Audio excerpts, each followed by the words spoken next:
ano siya, yung behave naman, pero... Tamot na kayo. Lagi lang siya nakatawa. Tamot na kahiga lang, si Kimi, oh. Mariol, asus. Binahakbangan yung mga mata, asus. Kimi.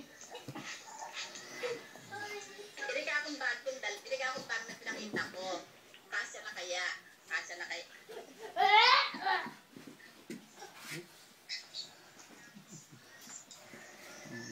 Oh, pakso na.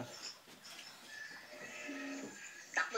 Malaki rin pala yung inanan niyo, no? Nakuha ninyo yung kwarto.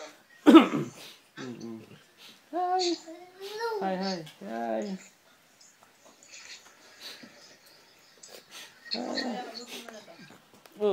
Shit. Say hi. Ay, maliit pala. Kasi laki na to ng mga bahay dyan sa Pilipinas. Hi. Yeah.